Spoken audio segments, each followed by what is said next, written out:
Hello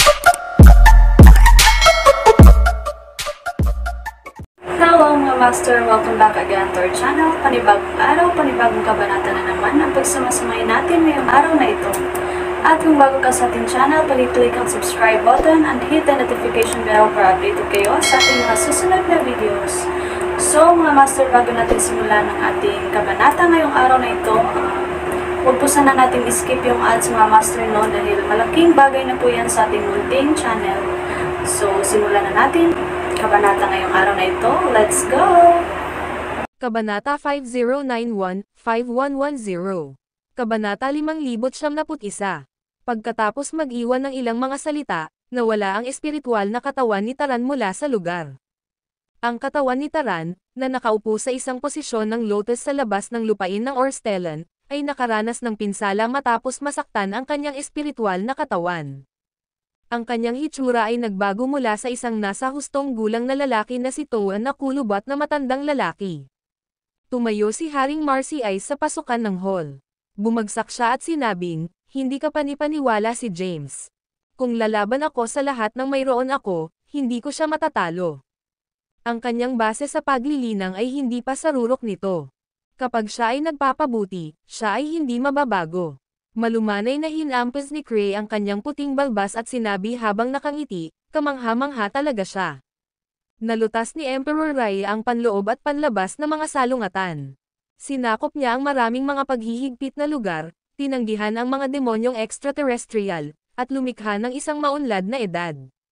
Gayunpaman, lumipas ang kanyang panahon. Sa ngayon, panahon na ni James. Bubuksan niya ang isang hindi pa naganap na panahon ng kanyang sarili. Sa lupain ng Orstellan, lumitaw si James sa matangkad at malawak na pader ng lungsod sa isang flash. Hindi mabilang na mga nabubuhay na nilalang ang nagtipon sa pader ng lungsod upang mapanood ang laban. Sa sandaling lumitaw si James, mabilis silang tumalikod. Naglakad si James patungo sa pangkat ng mga tao na nakatingin sa kanya. "Ito talaga, James." Tumayo si Thea sa gitna ng grupo, nakasuot ng itim na damit.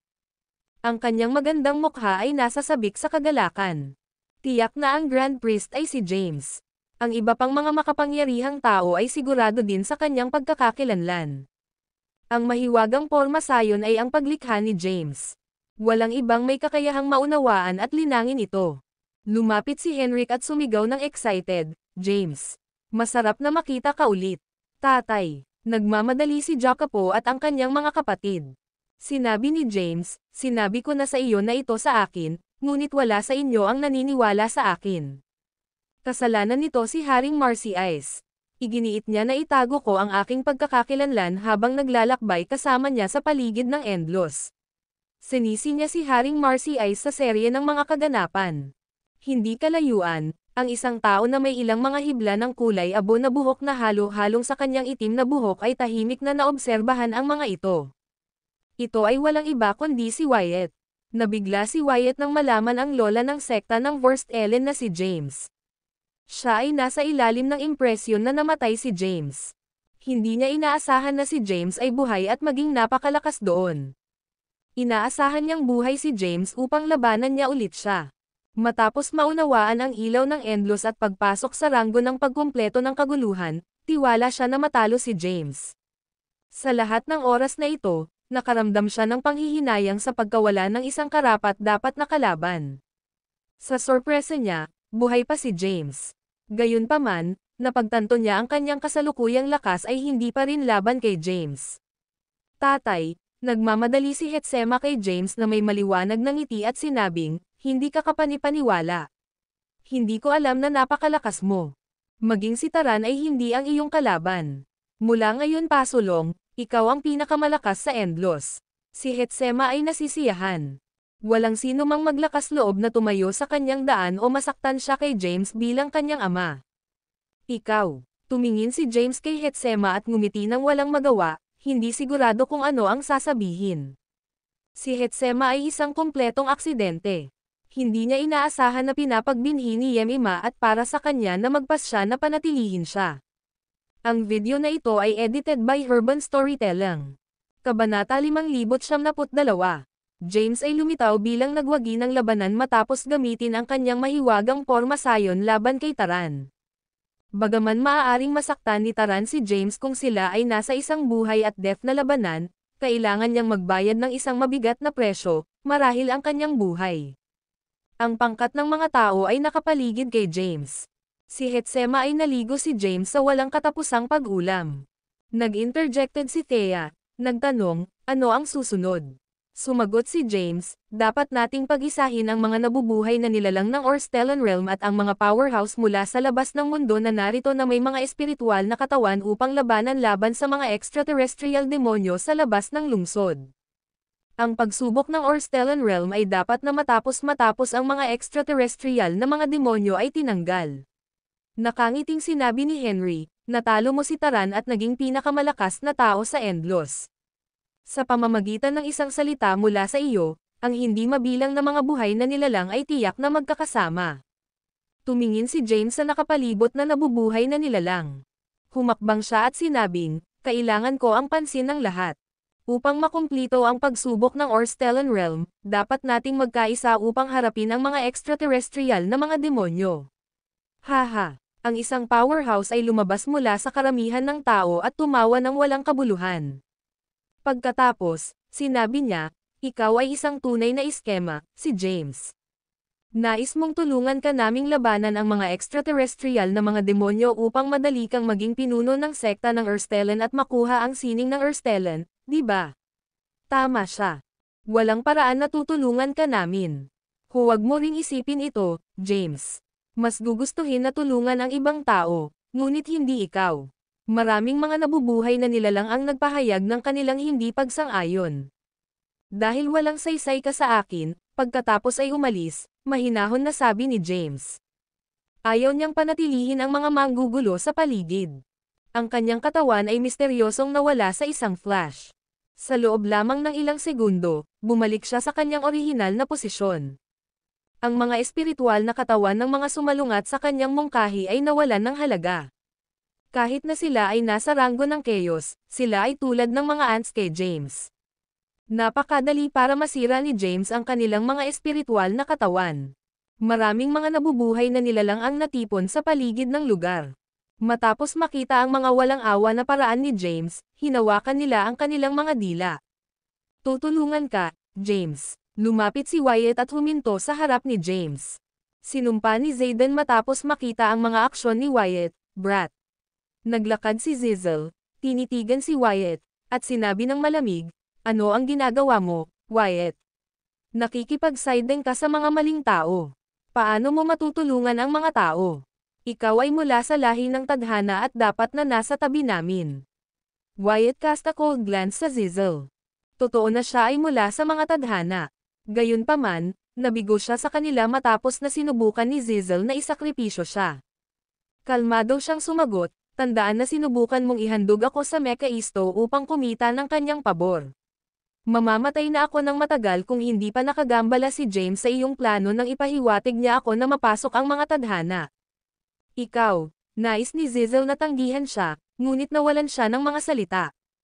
Huminga siya ng malalim at nahulog sa pag-iisip. Pagkaraan ng ilang sandali, sinabi niya, bilang kapalit ng kaunlaran ng mga dooms, sulit ang iyong sakripisyo. Dahil nakaligtas ka, dapat kang tumayo sa amin. Sa iyong, ang aking ama, at lakas ng mga dooms, hindi namin dapat mawala sa mga tao. Maaari naming makumplito ang paglilitis sa Orstellan na magkasama. Kahit na sa kanilang pilit na relasyon kay Wyatt, tumanggi si Zizzle na sumuko. Humakbang si Yori at sinabing, huwag maging matigas ang ulo, Wyatt. Ang mga tadhana ay gumugol ng maraming pagsisikap upang mapalaki ka. Bukod dito, ipinakilala ka ni James at natulog kasama si Yemima. Mayroon pa silang isang bastard na bata. Pinahiya ka niya, kaya paano ka makikipag-ugnayan sa mga tao? Ano ang sinabi mo? Ikaw ay matanda. Ang mukha ni Hetsema ay nagdilim, at isang nakamamatay na aura ay lumitaw mula sa kanyang katawan. Umungol siya, sino ang tinatawag mong anak na bastard? Mayroon ka bang nais na kamatayan? Nag-flash si Hetsema sa harap ng Yori at naglunsad ng isang pag-atake. Pumasok na siya sa ranggo ng Chaos Illimita. Sa kabilang banda, si Yori ay isang beses sa pinakamalakas sa mga tadhana. Gayunpaman, ang kanyang ranggo ng paglilinang ay hindi pa napabuti at nasa kailang boundless ranggo. Sa kabila nito, ang kanyang pisikal na lakas ay katangi tangi. Ang video na ito ay edited by Urban Storytelling. Kabanata 5073. Hetsema ay naglalaman ng lahat ng kanyang lakas. Gayunpaman, hindi niya masisira ang espiritual na katawan ni Yori at nagdulot lamang ng mga menor de edad na pinsala. Swoosh! Agad na nag-flash si Zayden sa harap ng Hetsema. Mabilis na tumalikod si Hetsema sa takot. Tumayo siya sa tabi ni James at Thea na may smug expression. Tiningnan ni Zayden si Wyatt at tinanong, "Pinipilit mo bang tulungan siya, Wyatt?" Tumango si Wyatt.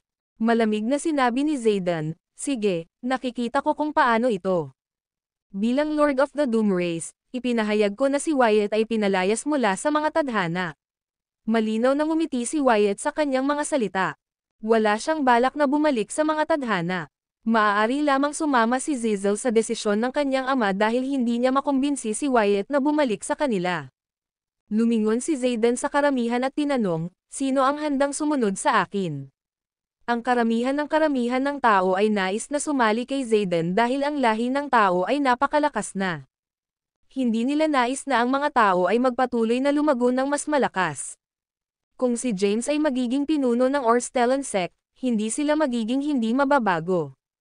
Gayunpaman, pinigilan nila ang pagpapahayag ng kanilang tindig dahil sa takot kay James. Isang napakalaking pulutong ang natipon, ngunit walang nang ahas na magsalita. PLL sumali kay James. Matapos ang isang maikling sandali, may isang tao sa wakas ay sumire sa katahimikan. Si Byron mula sa sekta ng Saber ay ang unang nagsalita, na nagpapahayag ng kanyang pagpayag na makasama sa mga tao. Di nagtagal, ilang sumunod na sut. Sa kasamaang palad, hindi marami ang pinili na tumayo kasama ang mga tao. Karamihan sa mga powerhouse na dumating sa lupain ng Orstellan ay mula sa mga nakatagong sekta. Ang pagiging skimang ay pangalawang kalikasan sa kanila. Hindi nila nais na ang lahi ng tao ay magpatuloy na lumago ng mas malakas at mamuno sa Endlos. Matapos ang ilang mga powerhouse ay nagpahayag ng kanilang tindig sa tabi ng mga tao, ang ilang mga nakatagong sekta ay pinili ang mga tadhana sa pag-asang makiisa laban sa lahi ng tao. Kahit na hindi nila mapigilan ang lahi ng tao, nais nilang kahit napigilan si James na matagumpay na maging pinuno ng sekta ng Orstellan. Di nagtagal, ang mga nakatagong powerhouse ng sekta ay pumili din ng isang panig, kasama ang karamihan sa kanila na sumali sa mga tadhana. Sumimangot si James sa mga resulta. Inaasahan niya na ang karamihan sa mga nabubuhay na nilalang ay kasama niya matapos talunin si Taran. Gayunpaman, na-underestimated niya ang kanilang kasakiman. Hayaan, si James ay hindi gumawa ng anumang karagdagang mga pahayag at naiwan kasama ang pangkat ng mga tao. Ang lahi ng tao ay nagtatag ng isang pansamantalang tirahan sa isang espiritual na bundok sa loob ng isang hangganan ng universo ng lupain ng Orstellan.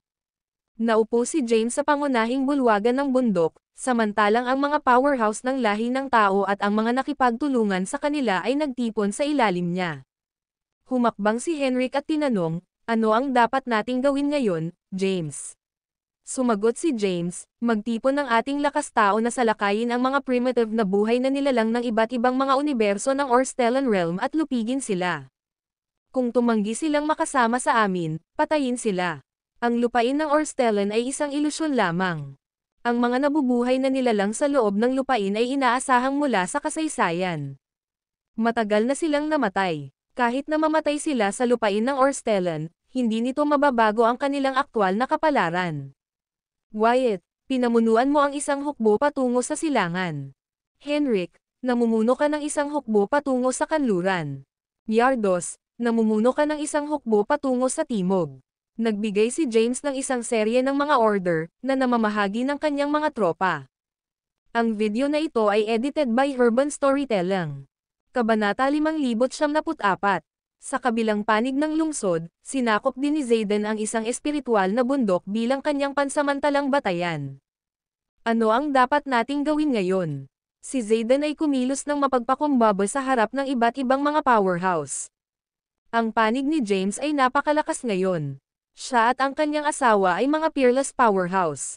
Ngayon, mayroon din silang Wyatt at Taran na tumutulong sa kanila.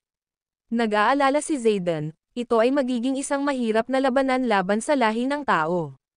Hindi mabilang na mga powerhouse ang natipon sa loob ng bulwagan, kasama na ang maraming kilalang mga numero sa panahon ng Emperor Raya. Sa sandaling iyon, ang Grand Patriarch ng Mount Genesis ay sumulong.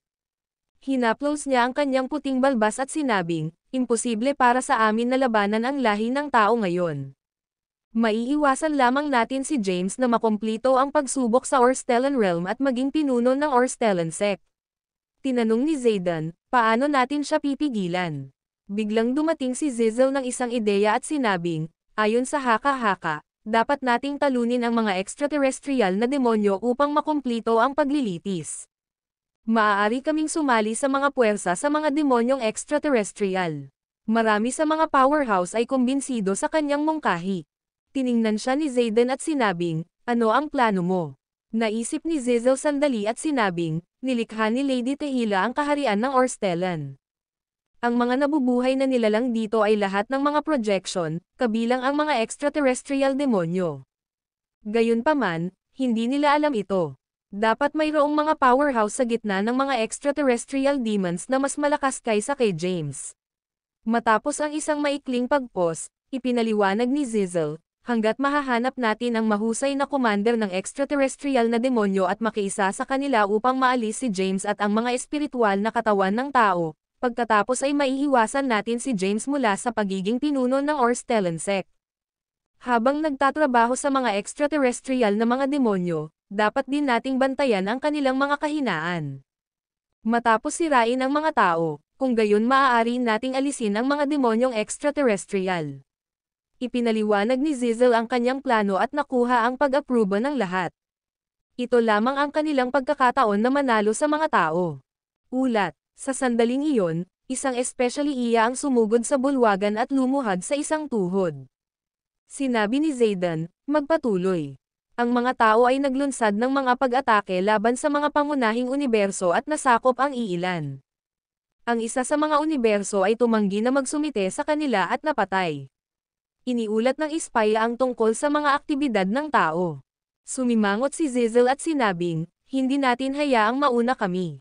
Sa gitna ng lahi ng tao, tanging sina James, Thea, at Wyatt ang nasa mas malakas na panig. Ang kanilang pangkalahatang lakas ay hindi maihahambing sa atin. Dapat tayong gumawa ng aksyon bago nila malupig ang higit pang mga unibersidad at magkaisa sa mga primitive na buhay na nilalang ng Orstellan Realm. Sige. Tumango si Zayden.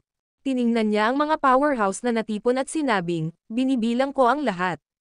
Mabilis na nagsimula ang mga tadhana matapos malaman na nagsimulang kumilos ang mga tao. Umupo si James malapit sa mga hangganan at naobserbahan ang sitwasyon. Ang mga demonyong extraterrestrial ay patuloy na umaatake sa pagbuo. Sa kabutihang palad, ang pagbuo ay malakas at hindi masisira anumang oras sa lalong madaling panahon. Kaya, tiwala siya sa pag-stabilize ng sitwasyon sa distrito bago ang mga extraterrestrial demonyo ay sumire sa pagbuo. Sa likuran ng espiritual na bundok, nakaupo si James sa isang malaking bato at tumingin sa malayo. Ang video na ito ay edited by Urban Storytelling. Kabanata 5075. Isang babae sa itim na damit. Thea. Mabilis na tumayo si James, lumakad, at kinuha ang kanyang kamay. Malumanay na tugon ni Thea. Tiningnan niya si James at tinanong, ano ang plano mong gawin pagkatapos makumplito ang paglilitis sa Orstellan Realm at naging pinuno ng Orstellan Sect? Seryoso siyang sumagot, bagaman tinanggihan ni Emperor Raya ang mga demonyong extraterrestrial, banta pa rin sila sa Endlos.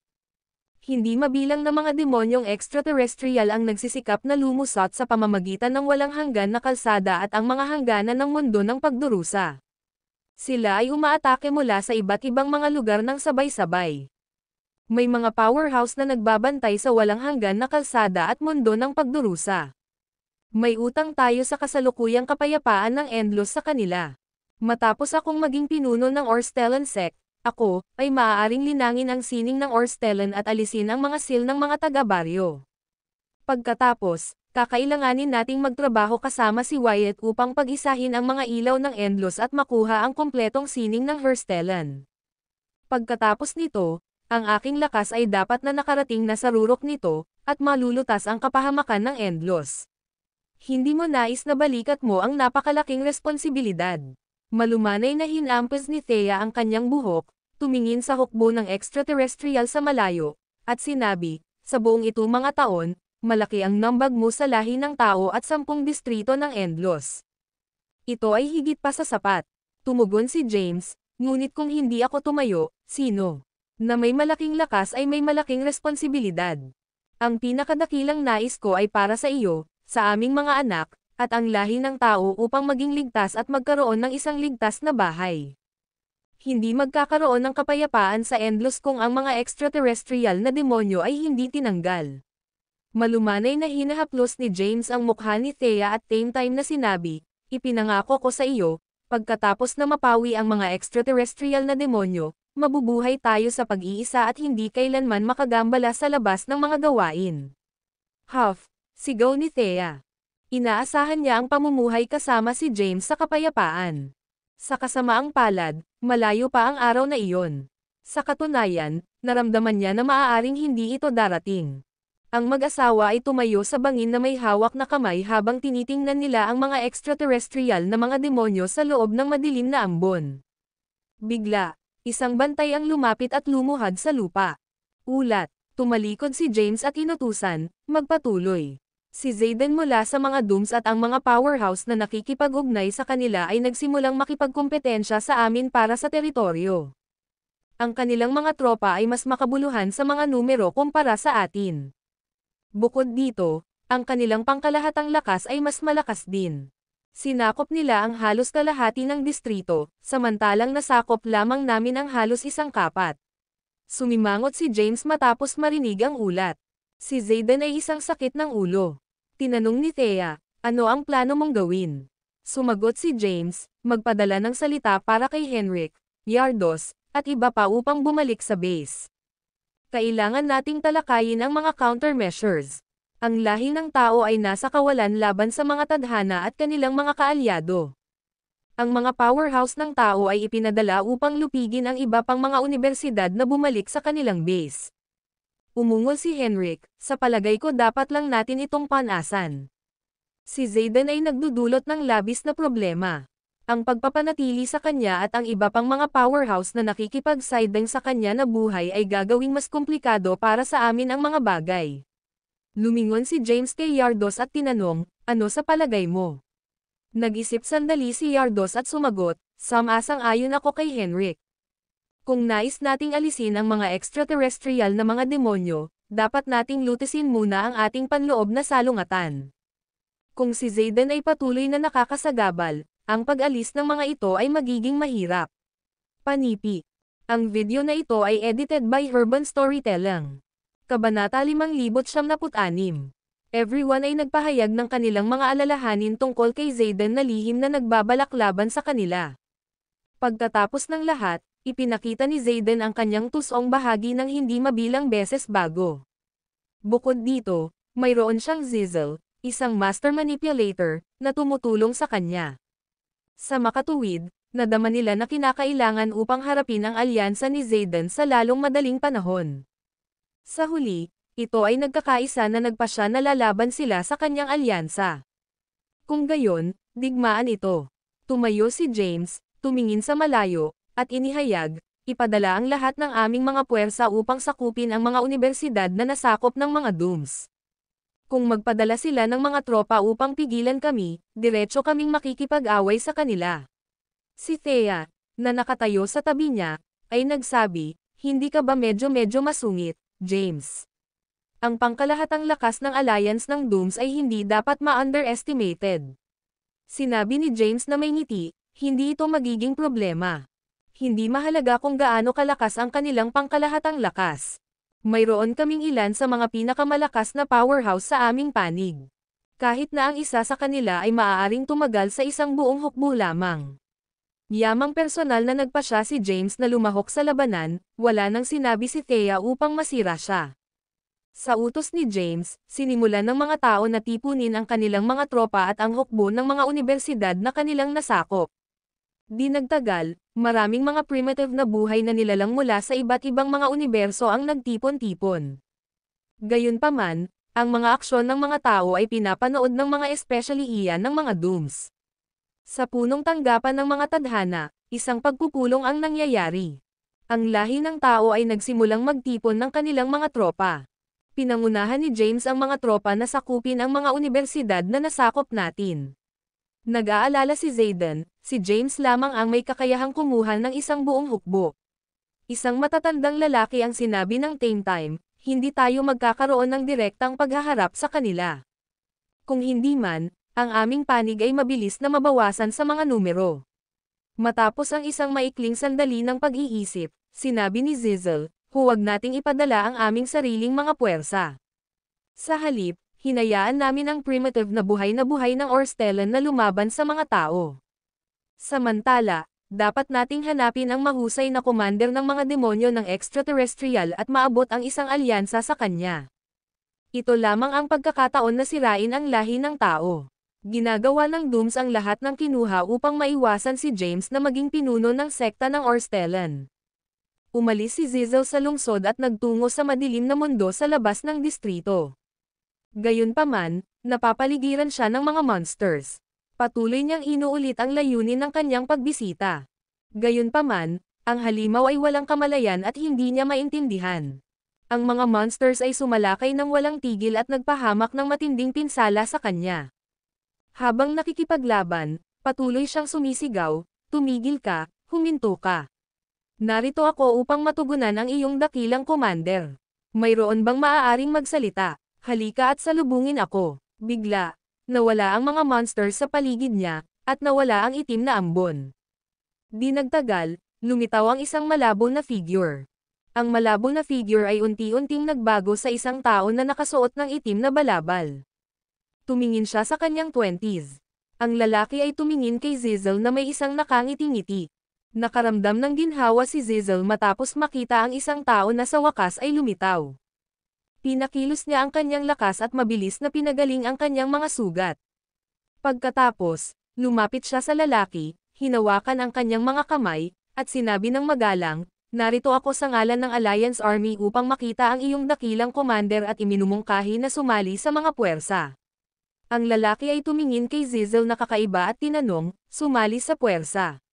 Paano mo ito gagawin? Sumagot si Zizzle, bubuksan namin ang porma sayon at hayaan ang mga extraterrestrial demons na nagmarcha. Napakasimple ng aming kondisyon. Kailangan namin ng tulong sa pagsira sa lahi ng tao. Nakatitig ang lalaki kay Zizzle ng maingat. Ang pagbuo ay talagang makapangyarihan. Matagal na silang umaatake ngunit hindi nila makagawa ng anumang pag-unlad upang malupig ang distrito. Tinanong ni Zizzle, sino ang namamahala sa pag-atake sa distrito na ito? Ang video na ito ay edited by Urban Storytelling. Kabanata 5077. Sundan mo ako. Ang lalaki ay nag-sign kay Zizzle, umikot, at nagsimulang maglakad palayo. Sinundan ni Zizzle ang lalaki sa pamamagitan ng madilim na mundo. Matapos maglakad ng mahabang panahon, lumitaw ang isang labis na itim na palasyo. Maraming mga gwardya na may suot na itim na damit na nagbabantay sa palasyo. Huminga ng malalim si Zizzle matapos maramdaman ang kanilang mga base sa paglilinang ay nasa ranggo ng Chaos Illimita. Pinangunahan siya ng lalaki sa isang walang laman na palasyo ng palasyo. Bigla, lumuhad siya sa isang tuhod at tumawag, Sir. Nag-scan si Zizzle ng walang laman na bulwagan. Nais niyang malaman kung ano ang hitsura ng mahusay na komandante ng mga demonyo ng extraterrestrial. Ang lupain ng Orstellan ay isang projection ng oras kung kailan sinalakay ng mga extraterrestrial demon ang Endlos. Sa gayon, hindi alam ni Zizzle kung sino ang dakilang commander. Alam lamang niya ang tungkol sa dakilang commander na nangunguna sa pangalawang paglusot sa Endlos. Isang itim na ambon ang lumitaw sa bulwagan, at isang tinig ang nagmula rito. Ano ang problema? Tumayo ang lalaki, itinuro sa Zizzle, at sinasabi niya na isang messenger ng Alliance Army at narito upang sumali sa puwersa sa amin. Naramdaman ni Zizzle ang isang malakas na aura na sumisid sa hangin. Kahit na pumasok siya sa ranggo ng kaguluhan, ang aura ay mapang-api, at hindi niya ito mapigilan. Ang kanyang mga tuhod ay nakayuko sa ilalim ng presyon, at lumuhad siya sa lupa. Nanginig siya sa takot at sinabi ng walang tigil, "Sir, narito ako upang sumali sa mga puwersa." Sumali sa mga puwersa. Isang malalakas na tinig ang nagmula sa itim na ambon. Hinati ni Zizzle ang kanyang mga labi at ipinaliwanag, "Oo. Mayroong isang powerhouse sa mga tao. Sinusubukan niyang pag-isahin ang distrito upang labanan ang iyong hukbo. Hanggat nakikipagtulungan ka sa amin, maaari nating sirain ang mga ito." Ito ba ang tao na nanalo sa labanan sa labas ng distrito? Mabilis na sumagot si Zizzle, "Oo, iyon siya. Ang kanyang pangalan ay James Caden. Siya ay isang napakalakas na magsasaka. Ang mga extraterrestrial na demonyo na nagtatago sa kadiliman ay may kamalayan sa matinding labanan sa pagitan nina James at Taran at binibigyang pansin ito. Si James at Taran ay nagpakita ng malaking lakas. Kahit na ang dakilang commander ay walang tiwala sa tagumpay laban sa alinman sa kanila. Kinuha ni Zizzle ang pagkakataon at tinanong, "Maaari mo bang makita ko ang iyong mukha, Ginoo? Gawing mas epektibo ang aming kooperasyon." Kapag nakuha ni Taran mula sa kanyang mga pinsala at sumali sa puwersa kay James, hindi namin magagawang talunin ang mga ito kahit na magtutulungan tayo. Ang itim na ambon ay patuloy na kumikislap sa bulwagan. Makalipas ang ilang sandali, nagtipon ito at nabuo sa isang taong may edad na. Bulalas ni Zizzle, "Ito ka." Tumingin ang lalaki kay Zizzle at tinanong, "Ano ang bagay? Nakita mo ba ako dati?" Tinitigan ni Zizzle ang lalaki sa harap niya na may pagtataka at kawalan ng paniniwala. Hindi niya inisip na siya ang magiging mahusay na commander ng extraterrestrial na mga demonyo na nanguna sa unang pag-atake sa Endlos. Ang video na ito ay edited by Herban Storytelling. Kabanata 5078. Zizzle ay nagkaroon ng isang magkakasalungat na pakiramdam matapos malaman ang pagkakakilanlan ng mahusay na commander ng extraterrestrial demon. Huminga siya ng malalim at sinabing, hindi. Maaari ko bang hilingin ang iyong pangalan?" "Ito ay Lerex Mafta." Tumawag si Zizzle sa kanya ng magalang, "Sige, Sir Lerex. Sabihin mo sa akin ang tungkol sa iyong plano," tanong ni Lerex. Ipinaliwanag ni Zizzle, "Tutulungan ka naming buksan ang pagbuo mula sa loob at payagan ang iyong hukbo na pumasok sa distrito. Si James ay talagang malakas, kaya kailangan namin upang sirain ang lahi ng tao." Tumingin si Lerex kay Zizzle at mahinahon na nagtanong, "Ano ang makukuha mo mula rito?" Mahinahon na sagot ni Zizzle, "Wala. Ayaw lang natin na magkaroon ng kapayapaan ang mga tao." Matapos maabot ang isang kasunduan, nagsimulang talakayin ang dalawa sa isang detalyadong plano. Ang kanilang plano ay sa halip diretso.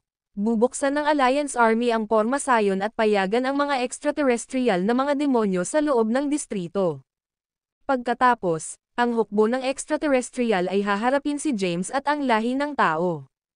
Tulad ng kung paano maalis ang James at ang lahi ng tao, hanggang sa Lerex. Sa pamamagitan ng paraan, bago umalis, ipinapaalala sa kanya ni Zizzle, "Kapag nagpakita ka, mas mahusay na magsuot ng disguise, o kung hindi man ang iyong muling pagkakatawang tao sa sarili ay magkakaproblema." Nalitaw si Lerex sa kanyang mga salita, hindi sigurado kung bakit sasabihin ni Zizzle ang ganoong bagay. Si Zizzle ay hindi nagbigay kay Lerex ng karagdagang paliwanag dahil malamang na hindi niya ito paniwalaan pa rin. Hindi naniniwala si Lerex na ang kanyang extraterrestrial na hukbo ay natalo at pinilit na umatras. Hindi niya madaling tanggapin na sila ay nasa loob lamang ng isang ilusyon ng nakaraan na nilikha ni Lady Tehila kasama ang kanyang mga kapangyarihan. Tumalikod si Zizzle at umalis sa bulwagan.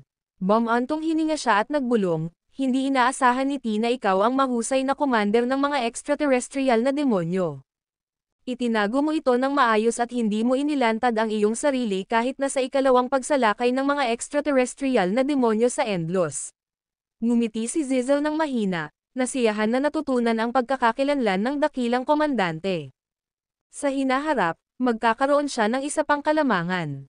Maaari niyang may secure ang maraming mga benepisyo kapag ang mga extraterrestrial demonyo ay sumalakay muli. Di nagtagal, iniwan niya ang madilim na mundo. Samantala, ang serye ng mga kaganapan ay nag-iwan ng mga powerhouse ng sekta ng Orstellan. Ano ang nangyari? Bakit hindi natin makita kung ano ang ginagawa ni Zizel sa madilim na mundo? Ito ay kakaiba. Dahil nasa loob pa rin siya ng lupain ng Orstellan, dapat nating makita ang lahat. Ang mga alagad ng sekta ng Orstellan ay sumimangot. Ang mga browser ni King Marcy Ice ay mahigpit din na pinukaw. Tiningnan niya si Cray at nagtanong, ano ang tungkol sa? Matapos bigyan ito ng isang pag-iisip, sumagot si Cray, dapat mayroong beya misteryosong kapangyarihan na hamarang sa amin na makita ito. Ang taong pumipigil sa atin na magkaroon ng pananaw sa mga bagay na ito ay dapat na kasing lakas ng Lady Tehila. Pinipigilan niya kaming makita ang taong Zizel na nakilala sa madilim na mundo. Kaya't ang isang powerhouse sa pinakamataas na ranggo ay nakakasagabal. Sumimangot si Haring Marcy Ice at nagbulong, kailangan kong malaman kung sino ang nakilala ni Zizel sa madilim na mundo. Si Haring Marcy Ice ay isang powerhouse sa rurok ng kaguluhan, kumpletuhin ang ranggo at tagalikhan ng landas ng Marcy Ice. Isang hakbang lamang siya mula sa pagpasok sa soberanong ranggo. Naniniwala siya na maaari niyang maiiwasan ang kapangyarihan ng isang powerhouse sa pinakamataas na ranggo at makakuha ng pananaw sa bagay na ito. Sa sandaling iyon, ang kanyang aura ay agad na nag-skyrock. Ang kanyang makapangyarihang Zen ay pumasok sa kaharian ng Orstellan, sinusubukan na hanapin ang katotohanan. Boom! Ang kapangyarihan ng kapangyarihan ay sumabog sa kanyang isipan, na nagdulot ng isang malakas na bang. Agad na nagkalat ang aura niya. Ang video na ito ay edited by Urban Storytelling. Kabanata 5099. King na si Marcy Ice ay nahulog sa lupa at naglabas ng isang bibig ng dugo. Si Cray, na nasa tabi niya, ay nagsabi, walang silbi ito.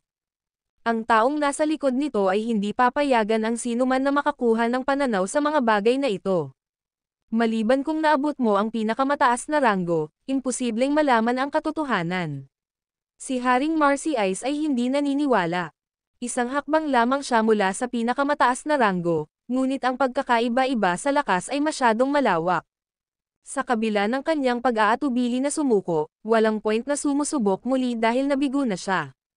Siya ay nagbulang-bulungan, sino ang eksaktong mahusay na commander ng mga demonyo ng extraterrestrial.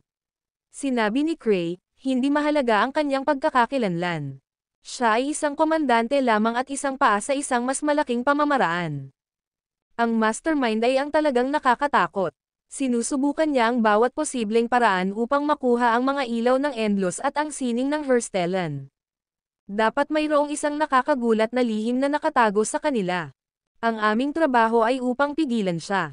Samantala, pinangunahan ni James ang kanyang mga powerhouse na salakayin ang mga universidad ng Orstellan Realm na nasakop ng Alliance Army. Ang kanyang hukbo ay hindi mapigilan at sunod-sunod na kinuha ang ilang mga universo. Sa kabilang banda, si Zizel ay bumalik sa kanilang punong tanggapan.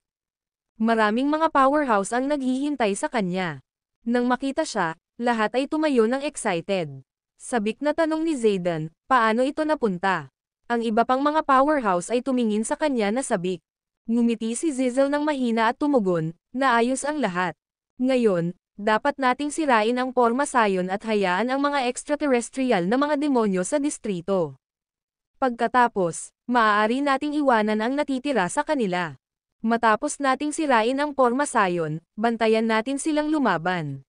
Hindi mahalaga ang kinalabasan ng labanan, ang magkabilang panig ay magdurusa ng mabibigat na pagkalugi. Sa huli, tayo ang magiging pinakamalaking nagwagi. Ibinahagi ni Zizel ang mga detalye ng kanilang plano. Haha, magandang trabaho. Malaki ang nambag mo sa pagkawasak ng lahi ng tao. Tumawa si Zayden at pinuri siya. Napangiti si Zizel, pagkatapos ay sinabi, maaga pa rin upang ipagdiwang. Dapat nating sirain ang Porma Sion sa lalong madaling panahon. Si Zayden ay nakangiting, mahirap sirain ang pagbuo mula sa labas, ngunit medyo madali itong magawa mula sa loob. Sinisiyasat ko na ang pagbuo. Gumagamit ito ng ilang mga pangunahing universo bilang core nito. Hanggat mahahanap natin at sirain ang mga mata ng pagbuo, maaari nating i-deactivate ang pagbuo. Kung gayon, iiwan ko ito sa iyo. Umalis si Zizel pagkatapos umalis ng ilang mga salita. Tumungo siya sa kanyang pansamantalang tirahan at nagsimulang lumikha ng isang plano para sa susunod na pagsalakay ng mga extraterrestrial na demonyo upang matiyak ang sapat na mga benepisyo.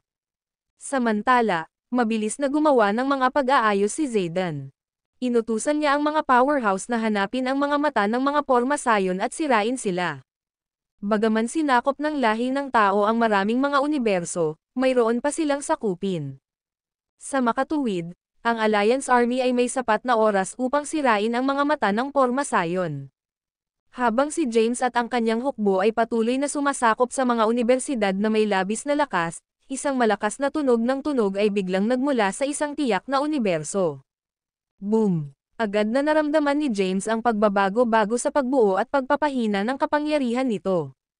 Agad na nagbago ang kanyang ekspresyon, at sinumpa niya, ang mga bastards. Napansin din ng iba pang mga powerhouse ang pagpapahina ng pagbuo. Sinusubukan ng Alliance Army na sirain ang pagbuo. Ano ang dapat nating gawin? Kapag humina ang pagbuo, hindi ito epektibo laban sa hukbo ng extraterrestrial. Ang buong lungsod ay mawawala ang proteksyon ng pormasayon, at ang mga extraterrestrial na demonyo ay papasok mismo.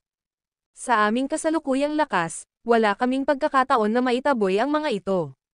Magtatapos ba ang pagsubok ng Orstellan Realm na walang matagumpay na pagpasa sa paglilitis? Walang sino man ang magiging pinuno ng sekta ng Orstellan at makuha ang sining ng Orstellan. Ano ang dapat nating gawin ngayon, James? Nag-aalala ang mga powerhouse ng tao at lumingon kay James para sa isang solusyon.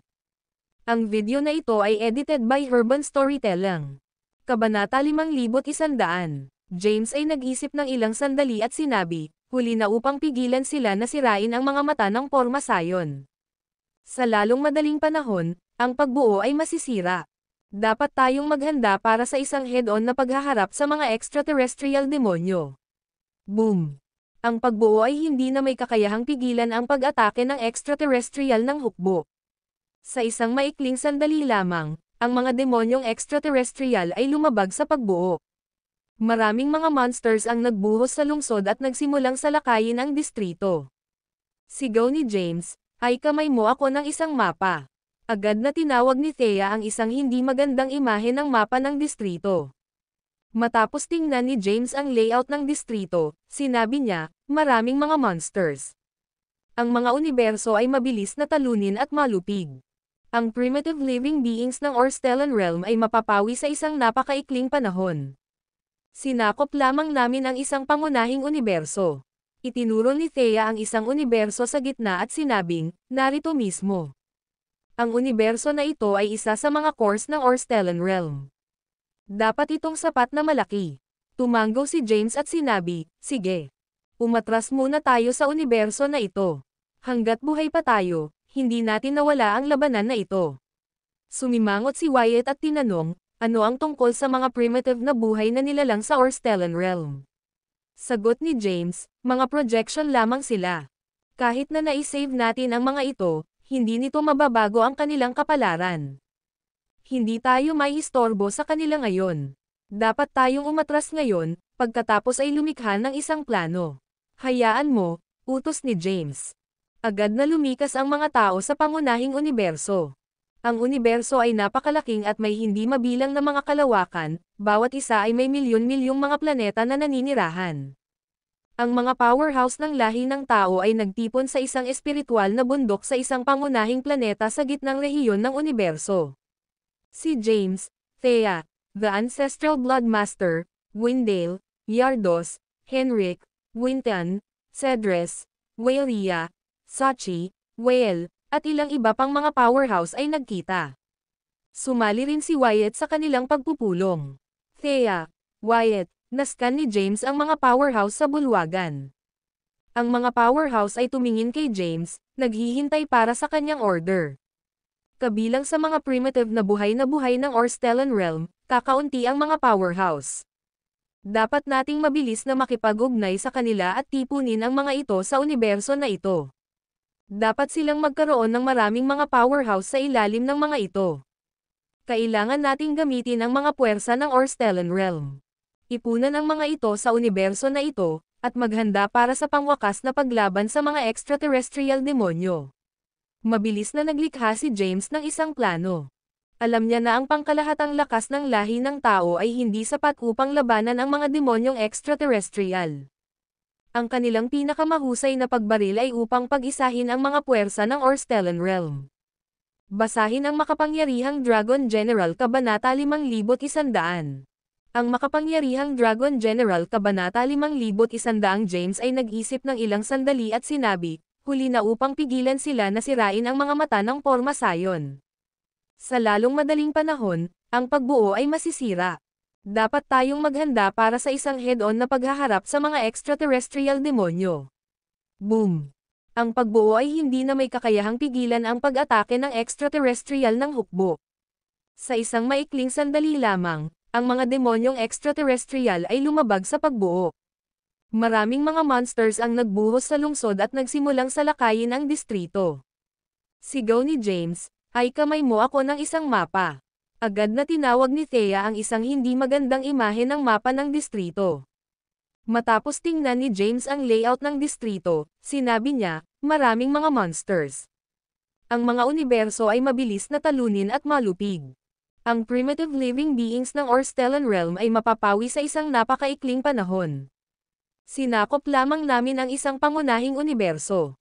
Itinuro ni Thea ang isang universo sa gitna at sinabing, narito mismo. Ang universo na ito ay isa sa mga cores ng Orstellan Realm. Dapat itong sapat na malaki. Tumanggo si James at sinabi, sige. Umatras muna tayo sa universo na ito. Hanggat buhay pa tayo, hindi natin nawala ang labanan na ito. Sumimangot si Wyatt at tinanong, ano ang tungkol sa mga primitive na buhay na nilalang sa Orstellan Realm? Sagot ni James, mga projection lamang sila. Kahit na naisave natin ang mga ito, hindi nito mababago ang kanilang kapalaran. Hindi tayo may istorbo sa kanila ngayon. Dapat tayong umatras ngayon, pagkatapos ay lumikha ng isang plano. Hayaan mo, utos ni James. Agad na lumikas ang mga tao sa pangunahing universo. Ang universo ay napakalaking at may hindi mabilang na mga kalawakan, bawat isa ay may milyon-milyong mga planeta na naninirahan. Ang mga powerhouse ng lahi ng tao ay nagtipon sa isang espiritual na bundok sa isang pangunahing planeta sa gitnang rehiyon ng universo. Si James, Thea, the Ancestral Blood Master, Windale, Yardos, Henrik, Winton, Cedres, Waelia, Sachi, Wael, at ilang iba pang mga powerhouse ay nagkita. Sumali rin si Wyatt sa kanilang pagpupulong. Thea, Wyatt, naskan ni James ang mga powerhouse sa bulwagan. Ang mga powerhouse ay tumingin kay James, naghihintay para sa kanyang order. Kabilang sa mga primitive na buhay ng Orstellan Realm, kakaunti ang mga powerhouse. Dapat nating mabilis na makipag-ugnay sa kanila at tipunin ang mga ito sa universo na ito. Dapat silang magkaroon ng maraming mga powerhouse sa ilalim ng mga ito. Kailangan nating gamitin ang mga puwersa ng Orstellan Realm. Ipunan ang mga ito sa universo na ito, at maghanda para sa pangwakas na paglaban sa mga extraterrestrial demonyo. Mabilis na naglikha si James ng isang plano. Alam niya na ang pangkalahatang lakas ng lahi ng tao ay hindi sapat upang labanan ang mga demonyong extraterrestrial. Ang kanilang pinakamahusay na pagbaril ay upang pag-isahin ang mga puwersa ng Orstellan Realm. Ang video na ito ay edited by Urban Storytelling. Kabanata 5101.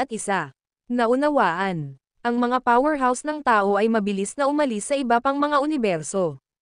Karamihan sa mga powerhouse ay umalis sa bulwagan, at kakaunti lamang ang nanatili.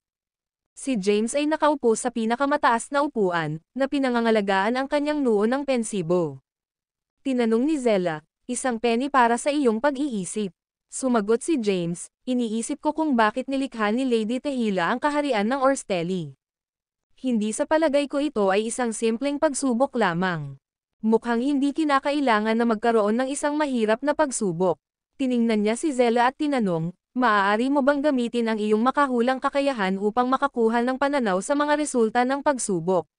Malumanay na umiling si Zella at sumagot, hindi ko kaya. Hindi mo kaya, sumimangot si James. Tumanggo si Zella at sinabing, oo. Ang isang tao na makapangyarihan ay nakakasagabal sa pagsubok na ito. Inaasahan ko na ang pinuno ng mga extraterrestrial na demonyo ay nalaman ang tungkol sa Lady Tehila's Orstellan Realm. Kaya, lihim siyang gumawa ng mga plano upang kontrahin ito. Dapat siya ay talagang malakas at maaaring hadlangan ang lahat ng mga extrapolations. Matapos ang isang maikling pagpos, sinabi ni Zella, "Gayunpaman, hindi sa palagay ko ang mga extraterrestrial na demonyo ay ang tunay na banta. Hindi bababasa sila ay bukas na naglulunsad ng isang pag-atake sa distrito. Ang tunay na problema ay ang mga tao na nasa loob ng distrito. Partikular, tinutukoy ko ang mga nabubuhay na nilalang ng Endlos na pumasok sa kaharian ng Orstellan na may mga espiritual na katawan." Ibig mo bang sabihin si Zayden? Si Zella ay nanginginig ang kanyang ulo at sinabing, si Zayden ay isang taong may skimang talaga. Naglagay siya ng isang plano para sa mga edad upang siya ay maging Endless Lord. Gayunpaman, hindi siya ang tunay na banta. Kung gayon, sino ito? Tanong ni James. Zizzle. Si James ay bahagyang nagulat. Nagtataka siya, si Zizzle ay nasa ranggo lamang ng Chaos Illimita. Sa harap ng ganap na lakas, ano ang magagawa niya? Solemang sinabi ni Zella, nakita ko ang hinaharap. Ang pinakamalaking variable ay Zizzle. Ang kanyang kasalukuyang base ng paglilinang ay medyo mahina. Gayunpaman, maaari niyang manipulahin ang maraming mga bagay, kasama na ang mga puwersa ng pinuno ng extraterrestrial na naiwan sa mga Endlos. Hindi ka ba pinalalaki ng kaunti? Si James ay hindi naniniwala. Sumagot si Zella ng may malubhang ekspresyon, walang duda. Ang aking makahulang kakayahan ay hindi maaaring mali. Sa madaling sabi, dapat kang maging maingat sa kanya. Mas mainam na mapupuksa siya kung may isang pagkakataon na lumitaw. Kung hindi, magiging sanhi siya ng maraming problema sa hinaharap. Tumanggo si James at sinabing, sige, nakuha ito. Matapos umalis sa lupain ng Orstellan, maghanap ako ng pagkakataon na maalis siya. Sinabi ni Zella, hindi ito magiging madali. Kung madali mong mapupuksa siya, makikita ko ang kanyang kinabukasan. Siya ay katulad mo. Hindi ko makita ang kanyang kinabukasan. Ilang oras na ang nakalilipas, makakakuha pa rin ako ng pananaw sa mga piraso at piraso ng kanyang hinaharap. Gayunpaman, hindi ko na magagawa pagkatapos na pumasok sa kaharian ng Orstellan. Tinanong ni James, bakit nangyari iyon? Ipinaliwanag niya, upang ilagay ito ng simple, nasangkot na niya ang plano ng pinuno ng extraterrestrial na mga demonyo. Sa makatuwid, siya ay protektado ng isang malakas na puwersa. Ang makalangit na landas ay naging bias din sa kanya. Mahirap patayin siya, at maraming mga hindi inaasahang bagay ang mangyayari. Ano ang sakit ng ulo? Malumanay na inayos ni James ang kanyang noo. Nakangiting sabi ni Zella, walang dapat alalahanin. Hayaan ang lahat na kumuha ng kurso nito. Dagdag pa, tama ka. Sa harap ng ganap na lakas, anuman ang mga scheme ay ibibigay ng walang silbi. Dapat tayong tumuon sa pagpapabuti ng ating lakas. Hanggat tayo ay naaayon sa mastermind, pagkatapos ay mapigilan natin ang kanyang plano. Bulong ni James, ang soberanong ranggo. Mahirap na maabot ang pinakamataas na ranggo. Sa buong kasaysayan ng Endlos, si Lady Tehila ang nag-iisang taong pumasok sa pinakamataas na ranggo.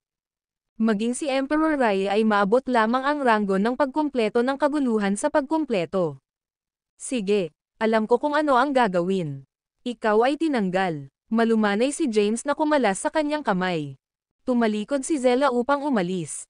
Matapos ang ilang mga hakbang, huminto siya sa kanyang mga truck at sinabi, nais kong ipaalala sa iyo na kahit na hindi ko makita ang kinalabasan ng labanan sa pagitan ng mga Endlos at ng mga extraterrestrial na mga demonyo, maaari kong maramdaman ang muling pagkakatawang tao ng isang extraterrestrial demon na malapit sa iyo. Sa katunayan, mayroong higit sa isa lamang. Panipi. Ang video na ito ay edited by Urban Storytelling. Kabanata 5102. James ay nagulat upang malaman ang muling pagkakatawang tao ng mga extraterrestrial demonyo ay nakayuko sa paligid niya. Nakapagtanong siya, sino ito? Hindi alam. Hindi ko makita ang kanilang mga mukha, sagot ni Zella habang naglalakad palabas ng bulwagan. Sinimulan ni James ang pag-iisip tungkol sa mga tao sa paligid niya. Gayunpaman, hindi niya malaman kung sino ang maaaring maging isang muling pagkakatawang tao ng extraterrestrial. Matapos mabaigo na mapansin ang anumang mga pahiwatig, sumuko siya sa pag-iisip tungkol dito dahil mayroon siyang mas mahahalagang bagay sa kamay. Naupo siya sa pinakamataas na upuan ng bulwagan, nawala sa pag-iisip. Ang universo na kanilang nasakop ay ang kanilang huling kuta. Ito ay kung saan magaganap ang pangwakas na labanan laban sa mga extraterrestrial na demonyo. Kailangang maghanda siya para sa pinakamasama, kasama na ang mga espiritual na katawan ng kanyang partido na napawi at ang pagkamatay ng mga primitive na nilalang na buhay. Nag-isip sandali si James at nagpa siya na mag-set up ng isang malakas na porma sayon sa paligid ng universo. Ang porma sayon na nilikha niya ay palaging nagbabago at maaaring mapaunlakan ang lahat. Matapos magdesisyon si James, siya ay kumilos. Nawala siya mula sa bulwagan at lumitaw sa hangganan ng universo. Pagkatapos, tinawag niya ang ilang mahiwagang inskripsyon na may alon ng isang kamay at nalubog ito sa walang bisa. Lumipas ang oras araw-araw.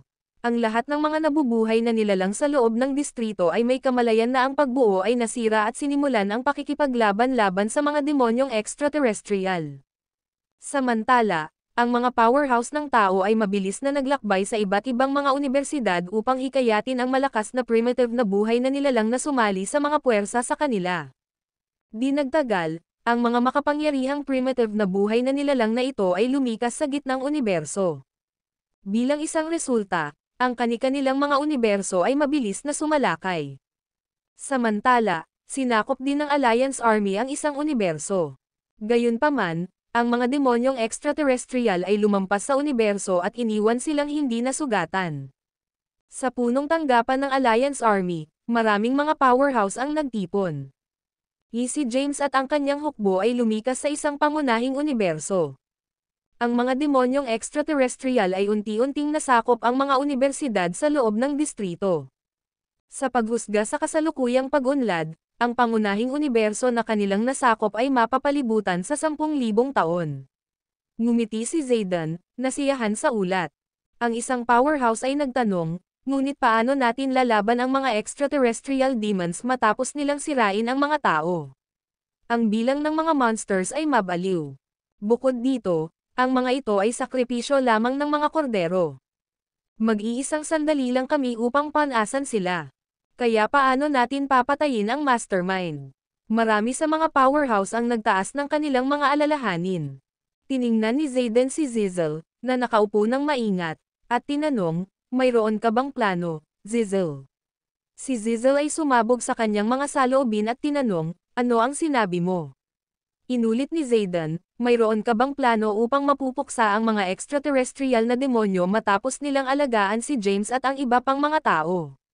Nag-isip sandali si Zizzle at sumagot, marahil. Ano ito? Gupitan sa habol. Ang mga powerhouse ay nababalisa. Gayunpaman, si Zizzle ay hindi nagsiwalat ng anuman. Ang kanyang tinaguriang plano ay upang ipakita sa pinuno ng extraterrestrial na si Lerex, na sila ay nasa loob ng isang projection at na ang kanyang extraterrestrial na hukbo ay natalo ng matagal. Ang video na ito ay edited by Urban Storytelling. Kabanata 5103.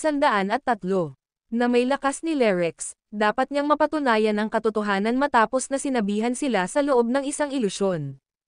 Kapag ito ay ang tamang oras, maaari niyang gamitin ang pagkakakilanlan ng kanyang muling pagkakatawang tao upang banta siya upang bawiin ang kanyang mga tropa. Magagawa nilang alisin ang mga demonyong extraterrestrial nang walang pagsisikap. Gayunpaman, ang saligan ay dapat na matagumpay na sirain ni Lerex ang espiritual na katawan ni James. Ang kanyang plano ay mahuhulog kung nawala si Lerex. Sinabi ni Zizzle, sa ngayon, mga bagay tayo sa mga extraterrestrial demonyo. Matieg ang mapapanood natin silang lumaban. Nagtiwala si Zayden kay Zizzle. Sinabi niya na nakangiting, huwag kang mag-alala, lahat. Dapat lang tayong umupo at panoorin ang palabas. Samantala, ang hindi mabilang na mga nabubuhay na nilalang ay lumikas pa rin sa pangunahing universo.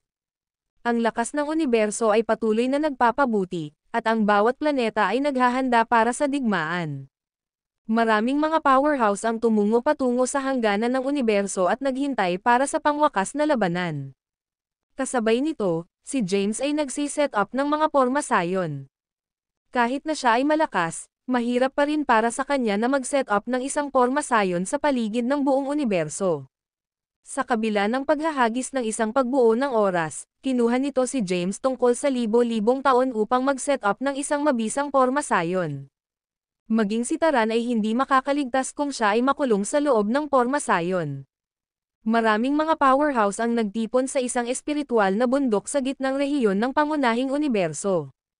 Ang mga monsters ay papalapit sa hangganan ng universo, ngunit hindi pa ipinakita si James. Naghihintay ang lahat para sa kanilang pinakadakilang gulugod, si James, na lumitaw. Swoosh! Ang array ng ilaw ay nahulog sa pangunahing bulwagan at nagbago sa isang figure.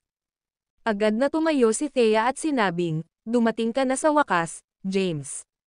Ang hukbo ng halimaw ay lumitaw na malapit sa hangganan. Handa silang mag-atake sa halos 3 buwan. Sumagot si James, "Magiging defense kami." Ipadala ang mga powerhouse sa paligid ng mga hangganan ng universo. Patayin ang lahat ng mga monsters na umaatake sa universo.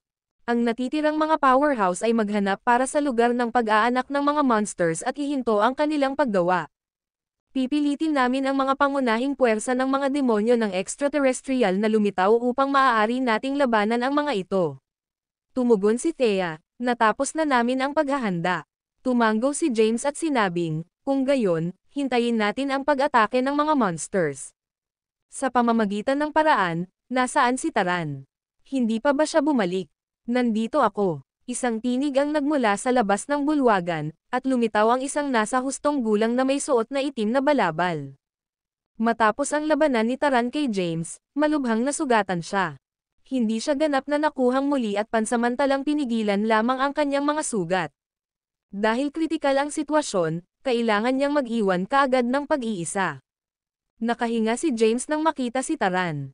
Agad siyang nagsimulang mag-isyo ng mga order. "Thea, pinamunuan mo ang isang hukbo at nagbabantay sa hangganan ng universo." "Sige." Tumanggo si Thea.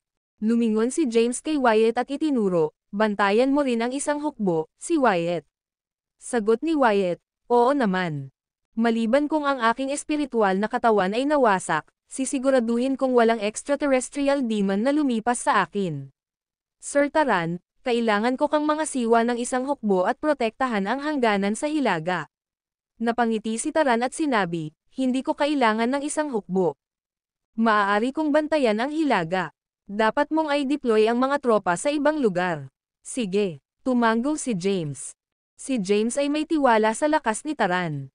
Maaari siyang kumuha ng libo-libong mga monsters sa kanyang sarili. Maliban kung ang mahusay na commander ng extraterrestrial ay nagpakita, dapat niyang protektahan ang hangganan sa hilaga. Lumingon siya kay Henrik at itinuro, "Henrik, pinamunuan mo ang aming mga powerhouse upang bantayan ang hangganan ng kanluran." Nagbigay ng serye si James ng isang serye ng mga order. Pagkaraan nito, pinlano niyang mabawi at maghanda upang harapin ang mahusay na commander ng extraterrestrial na mga demonyo. Ang video na ito ay edited by Urban Storytelling. Kabanata 5104. Pagkatapos ay nakumpleto ang mga paghahanda, hinintay nila ang mga extraterrestrial na mga demonyo na magsara sa hangganan ng universo. Di nagtagal, isang alon ng mga monsters ang lumitaw sa labas ng hangganan ng universo. Ang mga monsters na walang katalinuhan ay nagsimula ang kanilang mga pag-atake sa pangunahing universo. Gayunpaman, ang mga hangganan ay binabantayan ng napakalaking hukbo na pinamumunuan ng mga powerhouse. Kahit na walang tulong ng pagbuo ni James, ang mga powerhouse ay maaaring mapigilan ang mga monsters sa universo. Bukod dito, ang mga powerhouse ay may kamalayan sa kahinaan ng halimaw at na sila ay pinatay ng mga ina. Sumugod sila sa mga itim na butas sa malayo at pinatay ang mga ina na responsable sa paggawa ng mga monsters. Ang labanan ay tumagal ng napakatagal na oras. Kahit na ang panig ni James ay malakas, hindi maiiwasan para sa ilang mga powerhouse na nasaktan sa malawak na labanan. Sa kasamaang palad, ang ilan ay nawasak ang kanilang mga espiritual na katawan at nawala mula sa lupain ng Orstellan. Ang mga primitive na buhay na nilalang ay napatay din sa labanan. Ang pag-atake ng Monster Army ay lumago ng mas agresibo at kalaunan ay nilabag ang universo. Ang mga tropa na pinamumunuan ng mga powerhouse ay pinilit na umatras mula sa planeta hanggang sa planeta. Di nagtagal, wala na silang ibang tumakas. Si Taran, Thea, Wyatt, Henrik, Yardos, at iba pang mga powerhouse ay lumahok sa mga laban. Mabilis nilang pinunasan ang maraming bilang ng mga monsters upang pilitin ang mga pangunahing puwersa ng mga demonyo ng extraterrestrial na magpakita. Ang bilang ng mga monsters ay bumaba ng malaki pagkatapos ng lahat ng mga ina ay nawasak. Di nagtagal, lumitaw ang tunay na hukbo ng extraterrestrial. Nagkaroon sila ng mga makabuluhang numero at hindi kapani-paniwalang makapangyarihan. Nagsimula ang ikalawang pag-ikot ng labanan. Ang panig ni James ay nagdusa ng patuloy na casualty. Sa higit pa at higit pang mga powerhouse na namamatay sa labanan, ang kanyang mga tropa ay napilitang umatras. Sa kabila ng sitwasyon ng labanan, hindi kumilos si James. Alam niya na walang silbi na patayin ang extraterrestrial army. Naghihintay siya para sa kanyang mga tropa na unti-unting umatras sa kanyang posisyon. Sa Taran, Thea, Wyatt, at iba pang lakas ng mga powerhouse, naniniwala siya na lilito ang mahusay na komandante ng mga demonyo ng extraterrestrial. Kapag nangyari iyon, ito ang magiging showtime niya. Samantala, isang itim na palasyo ang lumibot sa espasyo sa labas ng universo. Ang isang tao sa isang itim na balabal ay nakaupo sa pinakamataas na upuan ng Palace Hall. Napansin niya ang labanan sa malayo at napansin ang Thea, Taran, Wyatt, at iba pang lakas ng powerhouse. Sigaw ni Lerex, "Nariyan ka ba, Saxon?" Swoosh! Isang malilim na ambon ang nahulog sa lupa at nabuo sa isang tao. Magalang siyang sumagot, "Narito ako." Inutusan ni Lerex, "Alisin mo si Taran." "Oo, Ginoo." Matapos matanggap ang order, mabilis na pumasok si Saxon sa larangan ng digmaan at hinanap si Taran. Nakuha ni Lerex ang intel tungkol sa partido ni James matapos sumali sa puwersa kay Zizzle. Sa makatuwid, alam niya ang mga powerhouse sa James Party. Hindi siya sigurado kung bakit hindi nagpakita si James. Gayunpaman, nadama niyang tinanggal ang mga makapangyarihang kaalyado ni James ay tiyak na pipilitin siya sa larangan ng digmaan. Pumasok si Saxon sa larangan ng digmaan. Siya ay malakas, ngunit hindi isang tugma laban kay Taran. Kahit na hindi pa ganap na nakuhang muli si Taran, mas malakas siya kaysa kay Saxon. Matagumpay na pinatay ni Taran si Saxon, ngunit hindi ito walang mga kahihinatnan. Ang kanyang mga panloob na pinsala ay naibalik, at ang kanyang kondisyon ay hindi maasahin sa mabuti. Deceptive King, kailangan kita upang patayin si Taran. Hindi nilungkot ni Lerex ang pagkamatay ni Saxon. Sa halip, agad siyang nagpadala ng isa pang subordinate upang patayin si Taran. Demon Kaysan, alisin ang Wyatt. 10 mahusay na protector, tanggalin ang Thea. Ang video na ito ay edited by Urban Storytelling. Kabanata 5105. Lerex ay patuloy na nagpapadala ng mga nakakatakot na powerhouse sa larangan ng digmaan. Si Taran, Thea, Wyatt, Henrik, Yardos, at ang iba pang mga powerhouse ay nahuli sa matinding laban. Samantala, ang mga extraterrestrial na demonyo ay nakakuha ng pagkakataon na sumulong patungo sa pangunahing rehiyon ng universo. Ang mga planeta na naghanda para sa labanan ay sumuko sa isa't isa, at ang mga sundalo na nakalagay upang maprotektahan ang mga ito ay pinatay.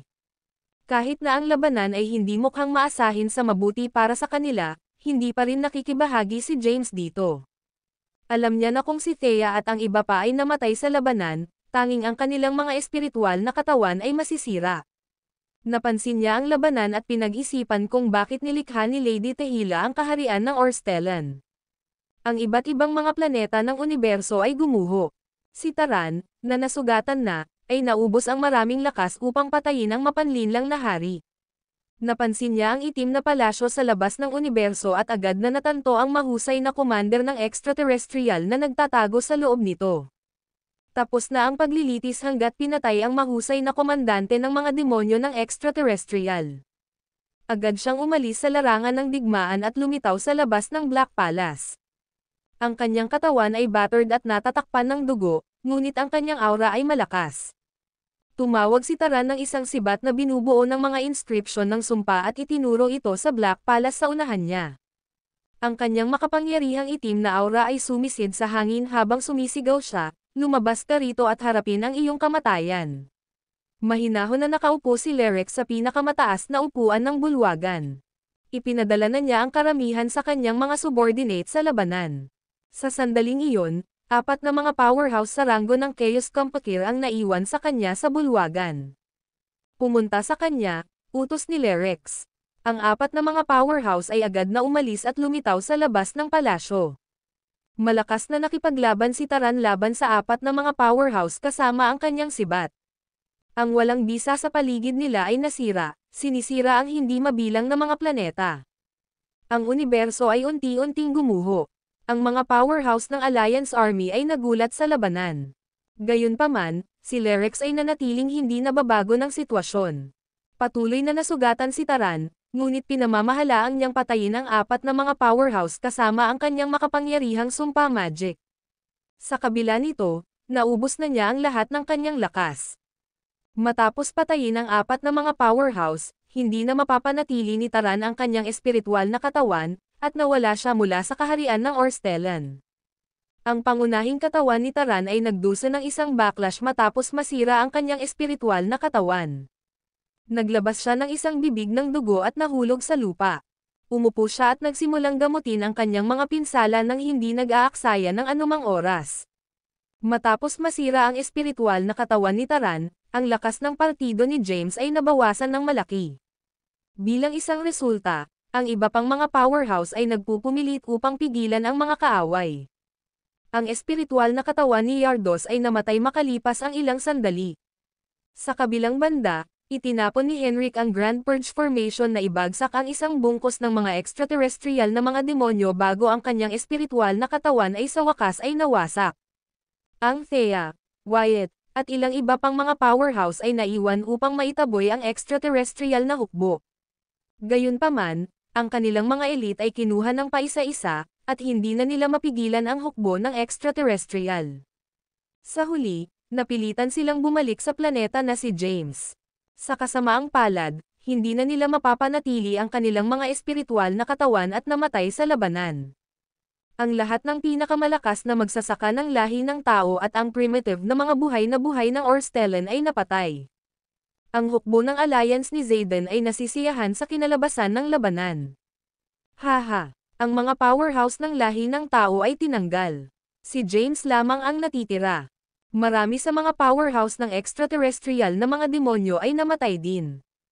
Ang Grand Commander lamang ang hindi sumali sa laban. Kami ang magiging pangwakas na tagumpay matapos ang laban ni James at ang Grand Commander. Tumawa si Zayden ng may kagalakan. Ngumiti rin si Zizel, nasiyahan sa kinalabasan. Ang mga powerhouse ng tao ay tinanggal. Susunod, magaganap ang labanan sa pagitan nina James at Lerex. Anuman ang mga resulta, ang dalawa sa kanila ay malubhang nasugatan. Sa makatuwid, madali itong makitungo sa nagwagi. Ang video na ito ay edited by Urban Storytelling. Kabanata 5106. Lerex ay nasiyahan sa pag-unlad. Sa kanya, ang kanyang mga subordinate ay mga mapagkukunan na maaaring magamit. Itinuring pa niya ang kanyang sarili na isang lamang na paa na maaaring isakripisyo kung kinakailangan. Ang naiwan na gawin ay ang pagpatay kay James at kontrolin ang distrito.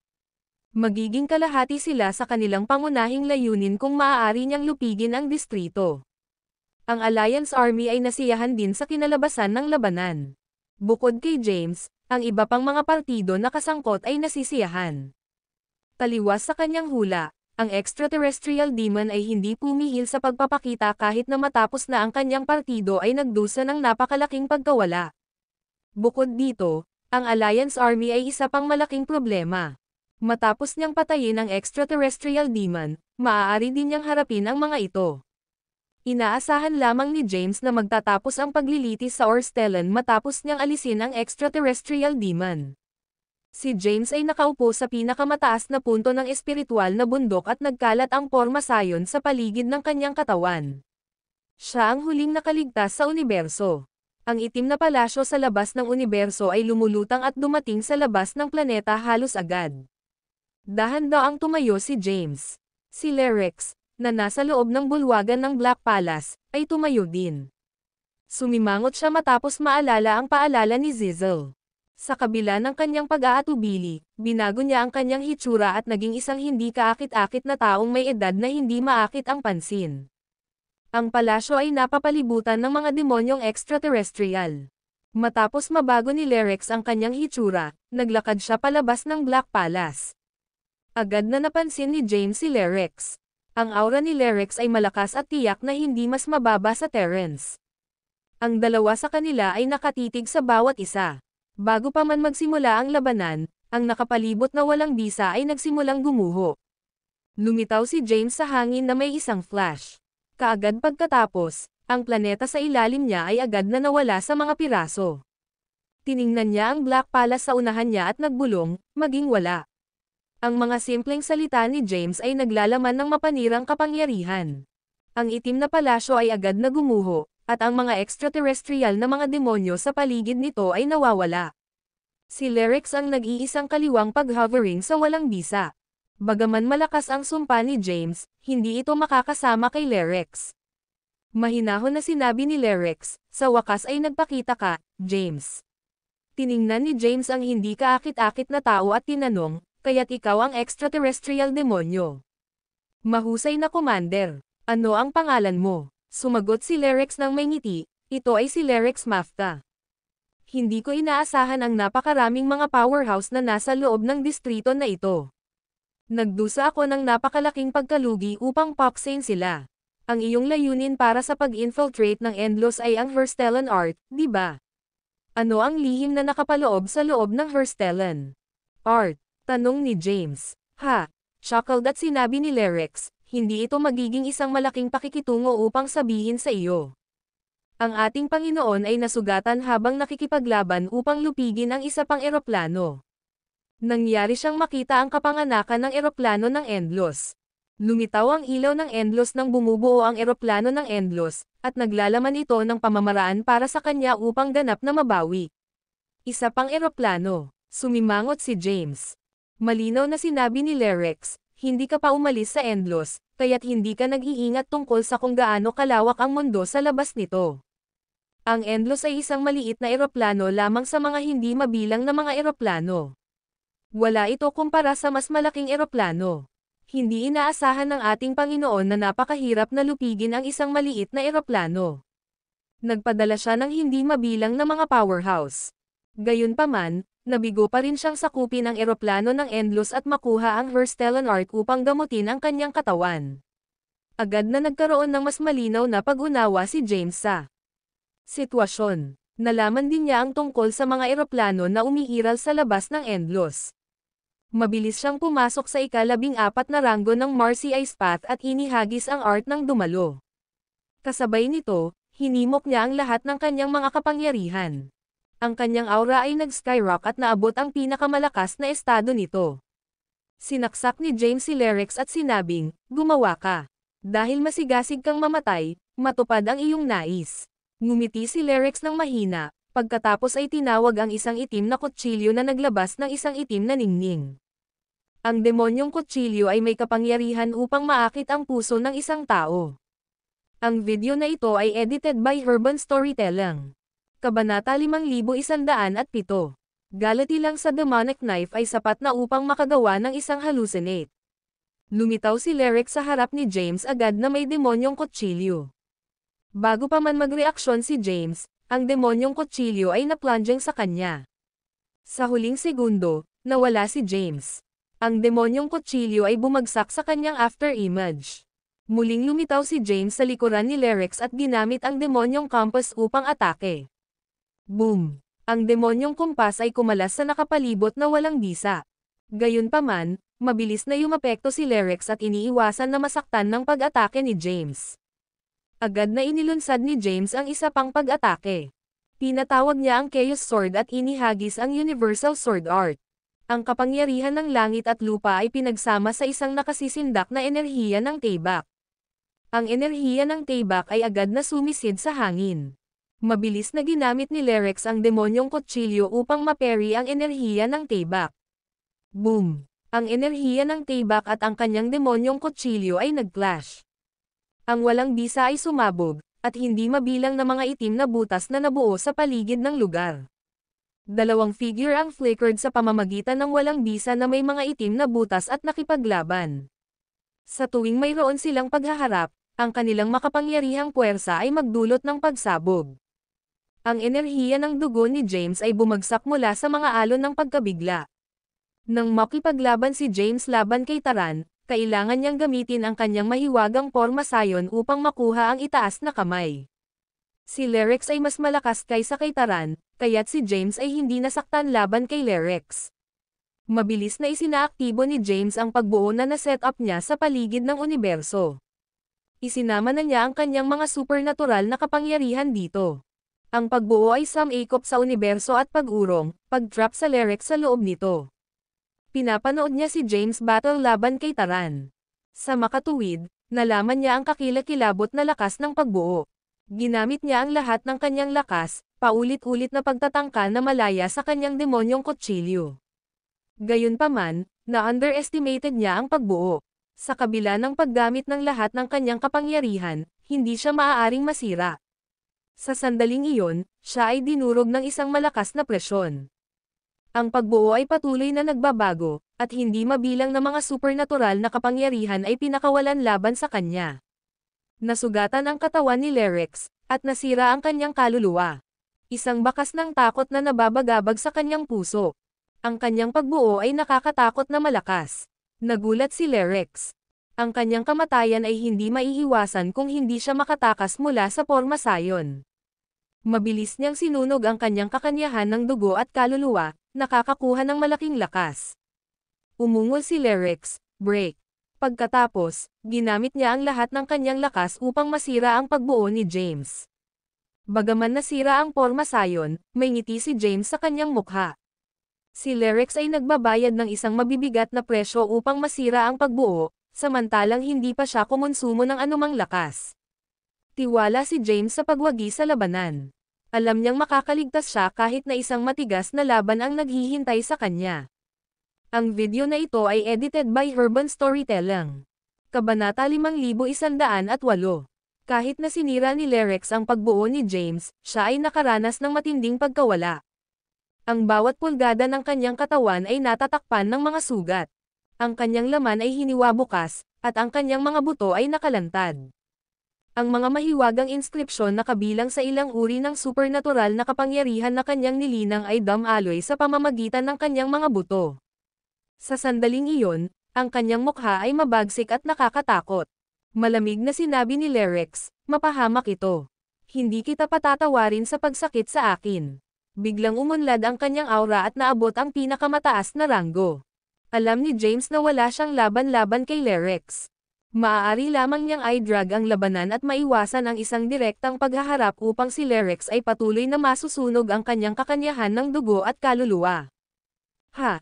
Nag-snake si James at sinabi ng provocatively, ano ang magagawa mo? Fucker! Mamatay! Malakas ang aura ni Lerex. Inilunsad niya ang isang pag-atake na naglalaman ng mapanirang kapangyarihan. Gayunpaman, iniwasan ni James ang pag-atake sa Blythe Omniscience at mabilis na umalis sa universo. Sa sandaling lumitaw siya sa ibang universo, isang nakakatakot na pagbaril ng kapangyarihan sa kanyang direksyon.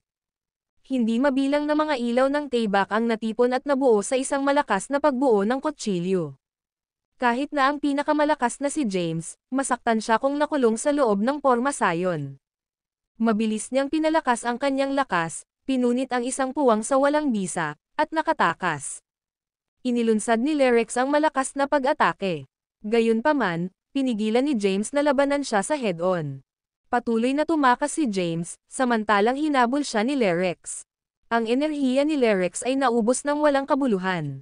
Mapahamak ito, bastard ka. Ang mga nagagalit na ungol ni Lerex ay sumakay sa kaharian ng Orstellan. Ang kanyang kasalukuyang estado ay nakakatakot na malakas, at pinatay niya si James. Gayunpaman, wala siyang magawa mula nang patuloy na tumakas si James. Pinigilan niya ang pagkasunog ng kanyang kakanyahan ng dugo at kaluluwa.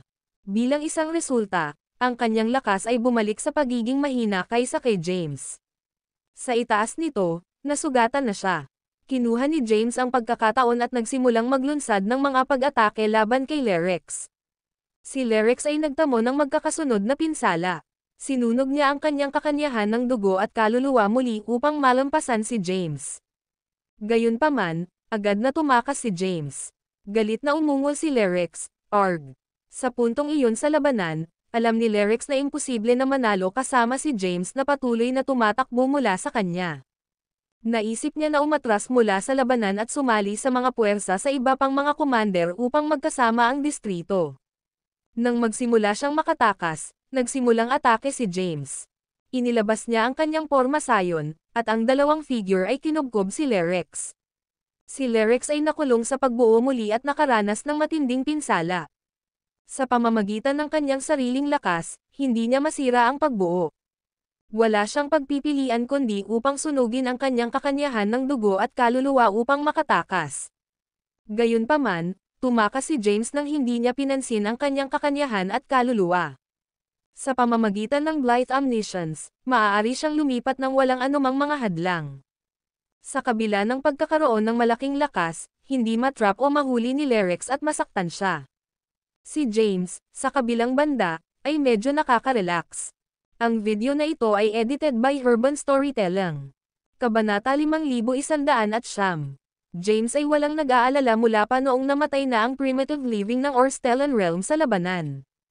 Bukod dito, nasa loob sila ng isang lihim na kaharian. Ang mga powerhouse sa labas ng lupain ng Orstellan ay tumawa habang pinapanood nila ang labanan. Si James ang magiging nagwagi. Ang mahusay na komandante ng extraterrestrial demon ay mukhang bigo. Oo. Mayroon siyang lahat ng lakas na kailangan niya, ngunit hindi siya binibigyan ng pagkakataon ni James. Kung siya ay patuloy na nakakapagod ng kanyang enerhiya, si James ay tiyak na mananalo. Ang mga powerhouse ay masayang nagkomento sa labanan. Gayunpaman, ang mga powerhouse ng Alliance Army ay may mga malubhang ekspresyon. Ito ay isang kinalabasan na nais nilang maiwasan ang masama. Ang kanilang layunin ay upang makisali sina James at Lyrex sa isang mabangis na labanan upang pareho silang magdusa ng pagkalugi. Kahit na manalo si James, tiwala sila sa pagpatay sa kanya matapos na maubos niya ang karamihan sa kanyang lakas. Samantala, nakatakas si Lyrex sa madilim na mundo. Gayunpaman, si James ay hindi nag-aalala at mahinahon na hinabol sa kanya kasama ang Blight Omniscience. Boom! Ang walang hanggan na pagoda ay lumitaw at sinira sa lugar. Ang mga paligid ay agad na nawasak, at isang anino ang lumitaw mula sa lugar at unti-unting nagbago sa Lyrex. Agad na inilunsad ni Lyrex ang isa pang pag-atake, ngunit umiwas muli si James. 30,000 taon na ang lumipas sa isang mata.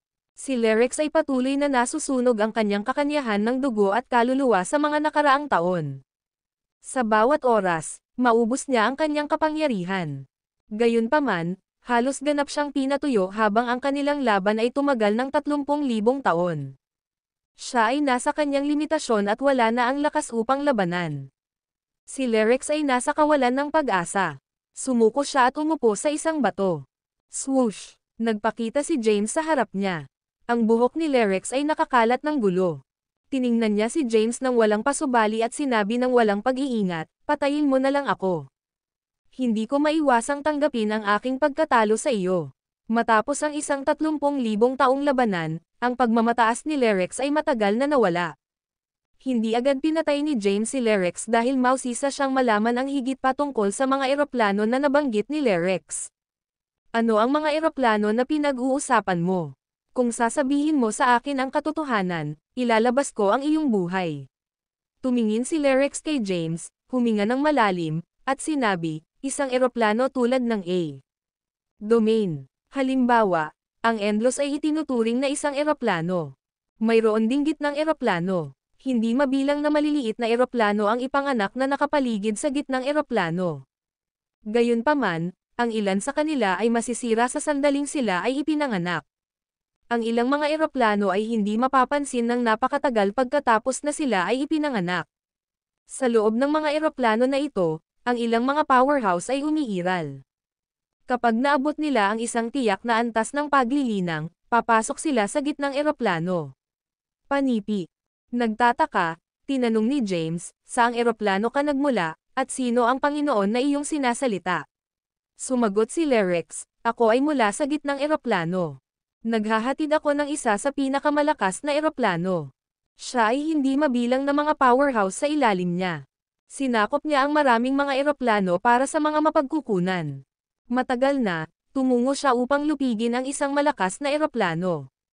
Gayunpaman, nasugatan siya ng Panginoon ng eroplano na iyon. Siya ay nasugatan ng mabigat at hindi na mababawi. Nalaman niya ang tungkol sa eroplano ng Endless at ang Herstellan art na nakatago ng mga ilaw ng Endless, na maaaring pagalingin ang kanyang mga sugat. Ito ang dahilan kung bakit iginiit niya ang pagsakop sa eroplano ng Endless. Huminga ng malalim si James matapos malaman ang katotohanan tungkol sa mga mundo na lampas sa Endless. Ang eroplano ba ng Endless ay itinuturing na malakas kumpara sa iba pang mga eroplano? Tanong ni James. Si Lerex ay nanginginig ang kanyang ulo at sinabi, hindi talaga. Ito ay mas mababa sa average. Kung hindi, ang aking Panginoon ay personal na darating upang lupigin ang eroplano ng Endless. Panipi. Tinanong muli ni James, malakas ka ba sa gitnang eroplano? Sumagot si Lerex, kahit na ako ay itinuturing na malakas, hindi ako karapat-dapat sa isang pamagat sa gitnang eroplano.